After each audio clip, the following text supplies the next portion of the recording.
So in times of the post-lockdown period, now all the companies, whether it be the commercial vehicle manufacturers or the passenger vehicle manufacturers, are going ahead and launching new products.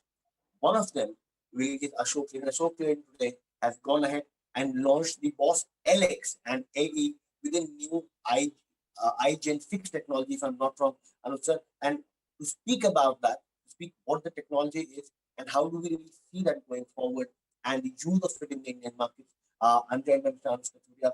Thanks a lot for speaking to us. First of all, tell us about the launch and then, where do you see the segment going and rising ahead? Thanks a lot, Uttkarsh. Today we have launched two new vehicles, the Boss LX and the Boss LE. These vehicles are part of the intermediate commercial vehicle segment. And with the launch of these two vehicles, our ICV portfolio even gets stronger. As we had discussed last time as well, the intermediate commercial vehicle, the recovery that we are seeing in this segment is faster than the others. This segment is seeing demand being driven from applications such as e-commerce, FMCG, white goods, even fuel dispensing is an upcoming segment, agri-perishable, poultry. So a lot of demand is being seen in these segments and these applications. So with these two products, which are products which are going to be in the value and the premium segment, this will bring customers products which are better in reliability, better in fuel efficiency, better in safety. One of the things which definitely stands out for these are the faster turnaround times that can be accomplished by our customers using our products. So we are very confident that with this, we'll not be only be able to give them good products, reliable products, which are best in class performance, but also something which helps them run their businesses more successfully. And we once again deliver on our brand promise of Aapki Jeet, Hamari Jeet. So this is a true endeavor in that direction.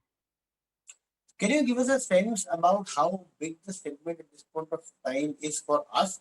How big is the segment and what is the share of the segment in the total overall commercial vehicles? This segment, as I said earlier, is recovering better than the others. So if I were to go maybe a couple of years back, in the overall M&HCV segment, like if I look at vehicles which are 7.5 tons and above in terms of GVW, and that is what we call as the medium and heavy truck segment. If ICVs, which are 7.5 tons to 16 tons, they used to generally constitute 1/4 of the total demand in the industry. But this year, we are seeing that this segment, since it is recovering faster than the others, is now gone to become 1/3 of the overall trucks demand. When you speak about truck side, overall commercial vehicles, are we including the small commercial vehicles, LCVs in this as well, or is it a part of the MNHCV or ICV segment only? Now, what I mentioned was for the ICVs and Okay. M&HCVs put together. Okay, so ICVs and MNHCVs put together. What is our current share and how are we really looking to take this forward with these launches? We have been steadily gaining our share in the ICVs also. Over the last few years, we have now come to a level where we are upwards of 20%. In fact, to be exact, it is 22%. With this launch, we definitely would like to strengthen our position. And as we are, if you take the other M&HCV truck segments, we are definitely around 1/3 of the market is with us. So in this segment also, our endeavor is to get to those levels. Let's speak about the market, sir, because we are launching new products, but we have also see where the market is. It's been almost 3 to 4 months since the lockdown has opened. Sales have started. What is the current demand? Passenger vehicles, there's good demand. Two-wheelers, there's good demand. Tractors, there's good demand. Are we seeing the same really, converting into commercial vehicles as well? We are seeing that in the commercial vehicles, especially in the medium and heavy commercial vehicles. Month after month, there has been a good recovery. Quarter two, we saw that every month of quarter two, like September was better than August and August was better than July. And we expect the trend to continue going forward. In fact, in October, we expect that the total demand for vehicles in the M&HCV trucks would definitely be better than what we saw in September. The two major segments that are driving this demand, one is the intermediate commercial vehicles driven by the e-commerce, white goods, FMCG, uh, agri-perishable. So a lot of last mile movement has started. And the other segment that is driving the demand is the tippers, both in terms of construction as well as mining. A lot of road construction projects are now getting mobilized across the country. There is a lot of mining activity that is setting in, especially with reference to iron ore and coal. So this will also be driving demand. There are certain irrigation projects that are coming up in some parts of the country. So these two segments of the ICVs and the tippers are definitely the ones that would be driving the demand. But we also are hopeful that in quarter three and quarter four, we will see the revival from the long haul segment, which is the on highway vehicles. While there is a certain level of demand, but we expect that this would be further improving month after month as we go into quarter three and then into quarter four.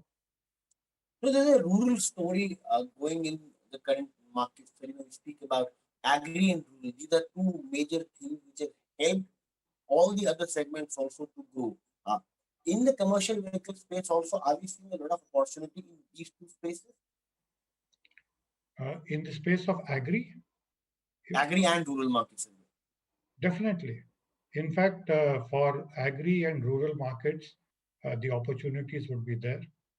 We are also seeing that a lot of activities, economic activities, would be happening in the tier two and tier three cities, semi-urban, rural. So this is another opportunity, and this would be definitely led by various other government initiatives that are being done with a intent to improve the employment in these areas. So there will be lots of benefits, lots of demands that would accrue out of these markets, and we have been studying this carefully, and definitely we'll have opportunities there as well.